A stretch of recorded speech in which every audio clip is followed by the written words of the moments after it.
Naniniwala ba kayo sa magic? O eto, pakikitaan ko kayo. O di ba? Pumitik lang ako, naging napakaganda na nung engine bay ng Toyota Rush na to. Well, hindi totoo ang magic dahil nakuha ko yan gamit itong mga to. Aeropack engine degreaser at yung Sparkle 1 vinyl, plastic and rubber dressing na to. Ngayong araw na to mga bossing, ipapakita ko sa inyo kung paano ko pagagandahin ng DIY lang itong engine bay ng Toyota Rush na to. Pero bago ang lahat, one more look dito sa engine bay bago natin siya pagandahin. Gumamit nga pala muna ako rito ng brush at saka ng vacuum cleaner para medyo mabawasan yung mga alikabok niya. Kasi syempre kapag diniretso natin ang paglilinis yan, parang magpuputik-putik lang, kaya hanggat kaya pa nating mabawasan yung alikabok, bawas-bawasan na rin natin. Ayan, at kahit papano, nabawasan na rin yung mga alikabok. Pero ang pangit pa rin, no? Tara, doon na tayo sa next step. Tinanggal ko nga rin pala muna ang connection sa battery.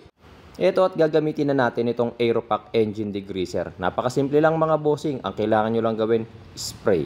Spray at brush lang mga boss. Lahat na nakikita nyo marumi dyan, may grasa or alikabok, sprayan nyo lang ng engine degreaser. Huwag kayong mag-alala. Friendly yan sa ating mga sensors at sa mga harness. Hindi yan nakakasira ng sensors at hindi rin naman yan nakakalutong ng sockets. Kaya huwag kayong mag-alala. Tapos ang gagawin natin dyan, syempre, brush lang. Tapos punas afterwards hanggang sa makita natin na mabawasan at matanggal na yung mga dumi. Tignan nyo ngayon yung itsura ng makina pa lang. Hindi pa yan tapos mga bossing. Binawasan pa lang natin yung dirt niyan.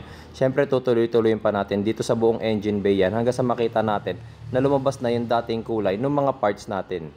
Heto at tapos na ako dun sa engine degreaser. Pinupunasan ko munang maigi ang lahat ng parts dyan kasi after nyan isusunod na natin gamitin yung Sparkle 1. Yun naman mga bossing ang magpapalabas sa ganda nitong ating engine bay. Magmumukhang parang brand new ulit yan. Sa paggamit naman itong Sparkle 1 natin mga bossing, simple lang din ang kailangan ninyong gawin. Spray lang kagaya ng ginawa natin sa degreaser kanina. Tapos ito, wala na tayong ibang kailangan gawin kung hindi i-spray yan sa buong engine bay. Lahat na nakikita nyong kulay black dyan, kahit plastic, rubber or vinyl pa yan, isprayan nyo lang mga boss, wala tayong masisira dyan. Tapos hihintayin lang natin na matuyo yan, tapos maya maya pupunasan din natin yan ng malinis na basahan. Gusto nyo na makita yung finished product? Eto mga boss, ayan. Masasabi nyo ba na yan din yung Toyota Rush na napakadumi kanina? Hindi, di ba?